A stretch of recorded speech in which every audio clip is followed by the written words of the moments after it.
A esta clase la titulamos Pioneras. Vamos a ver hoy, entonces, quiénes fueron esas primeras mujeres que pusieron en pie la corriente del feminismo como una corriente teórica y política moderna. Esto tiene que ver con el periodo de las revoluciones burguesas. En 1789, la burguesía en Francia se hace del poder contra el régimen antiguo, contra el régimen de los reyes, contra el régimen feudal, y entonces instaura la posibilidad o las condiciones que hacen posible que surja el feminismo. ¿Por qué? La burguesía plantea ese famoso lema que son 3 consignas fundamentales del Estado moderno: libertad, igualdad y fraternidad. Pero dentro de esas libertad, fraternidad e igualdad de la burguesía revolucionaria no se encontraban las mujeres. La burguesía hace la declaración del hombre, de los derechos del hombre y del ciudadano, y son las mujeres las que tienen que señalar que en esa declaración de los derechos del hombre y del ciudadano no estaban comprendidas ellas. Es así como surge un documento que ustedes pueden leer, que está aquí en el curso, de una francesa, Olympe de Gouges, una dramaturga. Antes había sido comerciante, después se separó de su marido y se hizo dramaturga, y escribe este documento al que denominó Declaración de los Derechos de la Mujer y la Ciudadana. Allí plantean por qué las mujeres terminan siendo el tercer estado del tercer estado, ¿no? Si en la Revolución Burguesa tenemos los 3 estados en la Asamblea Nacional, el de la nobleza, el clero, y el tercer estado era la burguesía, el pueblo, en ese entonces, las mujeres dicen: nosotras somos el tercer estado del tercer estado, es decir, estamos absolutamente excluidas de todos los derechos que alcanzaron los ciudadanos varones, los ciudadanos burgueses varones. En este periodo, entonces, no es que antes las mujeres no lucharan por sus derechos, pero en este periodo surge el feminismo como una corriente política e ideológica que entiende, en el marco del iluminismo, en el marco de las revoluciones burguesas, en el marco de los derechos civiles, entiende que las mujeres siguen estando excluidas y quieren luchar por incorporarse a este nuevo régimen. Pero la revolución burguesa, donde la clase dominante o la clase emergente del momento lleva tras de sí a todo el pueblo a luchar contra el antiguo régimen, esconde o oculta la contradicción que existe entre esta clase emergente y la nueva clase que engendra el capitalismo, que es el de la clase trabajadora. Esa contradicción entre burguesía y proletariado va a empezar a desarrollarse y a hacerse más aguda en los años siguientes, y esto también va a dar lugar a una nueva visión, podríamos decir, del feminismo o de cómo luchar por los derechos de las mujeres. Si dijimos que el pueblo acompañó a la burguesía en su lucha contra el antiguo régimen, nos vamos a encontrar ya a finales del siglo, mediados y finales del siglo XIX, con muchas luchas del movimiento obrero contra la explotación, contra la nueva clase dominante que es la burguesía. Y así tenemos la experiencia, digamos, donde las mujeres cumplen un rol muy destacado, de la Comuna de París en 1871. La Comuna de París fue la resistencia o el levantamiento, digamos, del pueblo de París, del pueblo trabajador de París, resistiendo a la invasión del ejército prusiano. Piensen ustedes que no existía Alemania, el reino de Prusia era uno de los países más ricos y más poderosos militarmente de Europa. Ese ejército poderoso prusiano llegó hasta las afueras de París y cercó a la población, haciendo que la burguesía huyera de la ciudad y se refugiara en Versalles. El pueblo entonces quedó sin su gobierno en la ciudad de París, resistiendo a esta invasión. En estos días, entonces, sin la burguesía y rodeados de un ejército extranjero, el pueblo parisino toma el poder de la ciudad y decreta la existencia de un gobierno obrero en la ciudad de París. Este gobierno obrero en muy pocos días estableció la igualdad de todos los ciudadanos y las ciudadanas frente al Estado. No solamente planteó que el gobierno tenía que ser legislativo y ejecutivo en una única asamblea popular, sino que además estableció que todos los que fueran votados como delegados a esa asamblea podían ser revocados si no cumplían con el mandato por el cual habían sido votados.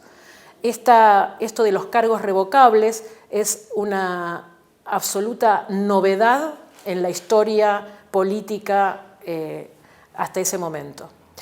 No solamente hicieron eso, sino que también revocaron todos los créditos por los cuales los bancos estaban empobreciendo a la población que tenía que sacar esos créditos y que no tenía con qué pagarlos.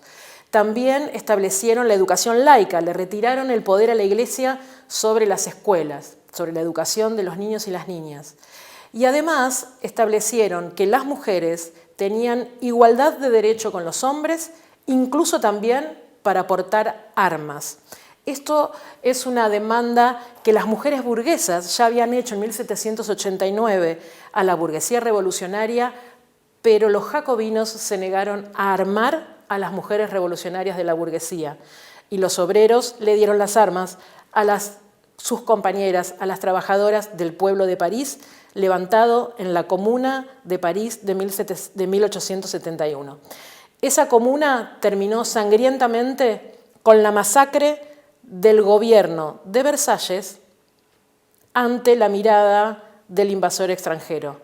Juntos colaboraron con liquidar esta primera experiencia revolucionaria de la clase trabajadora, de la cual han hablado todos los revolucionarios de la historia, desde Marx en adelante. Un gran ejemplo que terminó con más de 10.000 obreras y obreros asesinados y enterrados algunos en las propias calles de París, porque la ciudad no daba abasto con la cantidad de muertos que había generado esta reacción del gobierno de Versalles. Se dice incluso que la iglesia del Sacré-Cœur, del Sagrado Corazón, que está en el barrio de Montmartre, sobre una colina desde la cual se puede ver todo París, está hecha toda de mármol blanco y se construyó después de la derrota de la Comuna, para que desde cualquier lugar de París, cuando un obrero o una obrera levantara la vista, viera que la burguesía había triunfado y los había aplastado a esos que osaron cuestionar el poder burgués. A partir de esta experiencia trágica de enfrentamiento de las clases sociales, ya nada pudo volver atrás, es decir, el feminismo tampoco pudo reagrupar de manera unitaria a las mujeres trabajadoras con las mujeres burguesas.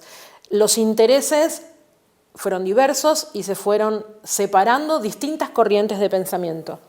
Nosotras decíamos que el desarrollo de la burguesía da, por supuesto, el desarrollo antagónico del proletariado. En estos años, entonces, es cuando surgen los primeros sindicatos o las primeras formas de organización de la clase trabajadora para pelear por sus derechos, sobre todo para las peleas por su salario y por sus condiciones de trabajo en este periodo del capitalismo. Las mujeres, cuando se incorporan a la producción, empiezan a organizar sus propios sindicatos, separados de los de los hombres. ¿Por qué? Porque tanto la burguesía como los propios sindicalistas estaban en contra de la incorporación de las mujeres en el terreno productivo, digamos, en el ámbito productivo. La idea de que las mujeres le sacaban el trabajo a los hombres o cobraban menos y por lo tanto eran beneficiadas por los patrones como las primeras en ser tomadas en cuenta contra los hombres, era una idea que la clase dominante impuso a través también de las burocracias sindicales. Eso perdura hasta el día de hoy cuando, por ejemplo, vemos que la burocracia sindical hace una campaña de que no tenemos trabajo porque nos lo sacan los inmigrantes, ¿no? Bueno, lo mismo sucedía en el inicio de la organización del movimiento obrero. La idea de que las mujeres le sacaban el trabajo a los hombres, eran una fuerza laboral que competía con la fuerza laboral masculina, estaba muy impregnada y por lo tanto los sindicatos se negaban a organizar a las mujeres trabajadoras. Es por eso que ellas organizaron sus propios sindicatos, sindicato de fosforeras, sindicato de tipógrafas, incluso llegaron a organizarse en una rama en la cual las mujeres casi tenían vedada la participación, como era el de ser tipógrafa en una imprenta, también porque las mujeres no sabían leer, ¿no? Entonces, este primer desarrollo del movimiento obrero vemos el surgimiento de sindicatos femeninos. En lo que se conoce como el feminismo burgués también había distintas visiones. Hay una corriente muy fuerte y muy importante que es la corriente de las sufragistas. Nosotros vamos a tener aquí la posibilidad de que ustedes vean la película Sufragistas, donde se muestra bien el desarrollo de ese movimiento, donde las mujeres burguesas empiezan a pelear por el derecho a votar y a ser votadas, y algunas corrientes o algunas agrupaciones organizan también a mujeres trabajadoras para pelear por este derecho. Piensen ustedes que estamos hablando de un periodo donde ni siquiera todos los hombres tenían derecho al voto, sino que tenían derecho al voto aquellos que fueran propietarios. Es decir, que la clase trabajadora tampoco tenía derecho a votar los varones, ¿no? Entonces, había una corriente que peleaba por el derecho al voto y también había organizaciones que se preocupaban por la cuestión de la mujer, pero en el sentido más ligado a la protección de las mujeres viudas, a la protección de las madres solteras, es decir, un feminismo, podríamos llamar, que priorizaba las condiciones especiales de las mujeres, sus embarazos, su parto, su salud reproductiva, especialmente de las mujeres pobres, de las trabajadoras y de las pobres. Entonces, en el feminismo burgués hay una cantidad de organizaciones, asociaciones, por el derecho al voto y por la atención, el cuidado y todo lo que tenga que ver con la política de protección a la maternidad, a las mujeres pobres, a las mujeres en situación de calle, a las madres solteras. Podríamos decir que de alguna manera en estas organizaciones se perfila una discusión que va a atravesar después hasta nuestros días al feminismo, que es la discusión entre la igualdad o la diferencia. Es decir, el feminismo tiene que luchar por conseguir derechos para las mujeres iguales a los de los hombres, luchar por la igualdad, por la equidad, diríamos en términos contemporáneos, o tiene que priorizar aquello que hace que las mujeres seamos diferentes, por ejemplo, nuestra capacidad reproductiva, y entonces trabajar más en el terreno de la diferencia. Estas cuestiones van a aparecer aquí, pero van a desarrollarse mucho más plenamente en la segunda oleada feminista en la década del 70. Con el desarrollo del movimiento obrero, por supuesto, empiezan a desarrollarse las corrientes socialistas, es decir, aquellos pensadores y organizadores de la clase trabajadora que plantean distintas visiones acerca de la emancipación de esta clase del yugo de la explotación. Entre los pensadores más destacados de este socialismo, que es conocido como el socialismo utópico, nos encontramos con Saint-Simon en Francia, con Charles Fourier también en Francia y con Owen en Gran Bretaña. Entre los socialistas utópicos franceses muchas veces también se nombra a Flora Tristán. Flora Tristán no la vamos a pensar como una socialista utópica clásica porque en realidad su pensamiento fue mucho más allá del pensamiento del socialismo utópico.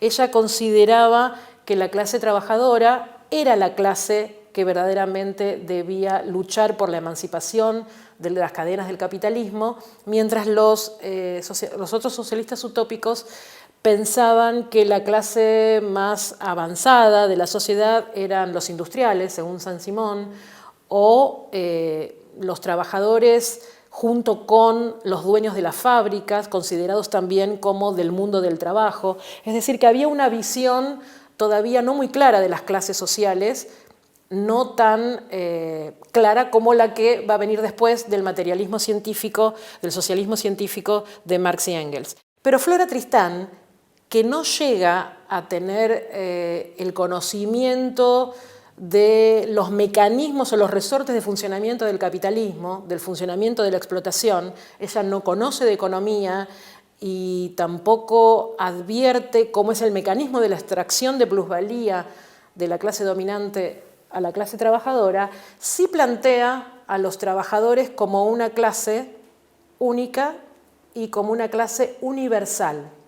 Esta cuestión de la clase universal es muy importante porque mientras los socialistas utópicos planteaban la asociación de los trabajadores que querían emanciparse en comunidades, en falansterios, decía Fourier, es decir, formas de vivir comunitarias donde todos trabajaban para la supervivencia del grupo, o se repartían en forma igualitaria, cooperativa, lo producido por el trabajo de todos.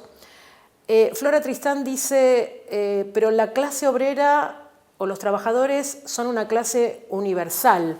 Por lo tanto, si hacemos una comunidad aquí o una comunidad allá, se liberarán algunos pocos. Pero ¿cómo hacemos para liberar a toda la clase de conjunto? Entonces ella plantea la necesidad de establecer una unión obrera, que es como una asociación política internacional de los trabajadores, mucho antes que Marx y Engels fundaran la primera internacional. Flora Tristán nos va a interesar porque es la primera en establecer una relación entre género y clase. Es decir, ella va a intentar dar una explicación de la opresión de las mujeres, pero sobre todo de los caminos para su emancipación. Y para eso va a plantear que los obreros para emanciparse necesitan el apoyo de las mujeres y las mujeres para conseguir su liberación necesitan el apoyo de la clase obrera. Ustedes van a encontrarse con el texto ¿Por qué menciono a las mujeres?, que es un capítulo de su libro Unión Obrera, donde ella explica cómo tiene que ser esa asociación internacional de trabajadores que quiere planificar y por la que después ella va a militar conscientemente, va a recorrer distintas ciudades de Francia para llevar esta idea de la Unión Obrera y esta idea de que las mujeres tienen que apoyar la causa obrera y los obreros la causa de las mujeres. En ¿Por qué menciono a las mujeres? Dice: obreros, no tenéis el poder de abrogar las antiguas leyes y hacer otras nuevas, no, sin duda. Pero tenéis el poder de protestar contra la iniquidad y lo absurdo de las leyes que obstaculizan el progreso de la humanidad y que os hacen sufrir a vosotros más especialmente. Por lo tanto, podéis, incluso esto es un deber sagrado, protestar enérgicamente de pensamiento, con palabras y con escritos contra todas las leyes que os oprimen. Ahora bien, tratad de comprender bien esto. La ley que esclaviza a la mujer y la priva de instrucción os oprime también a vosotros, hombres proletarios.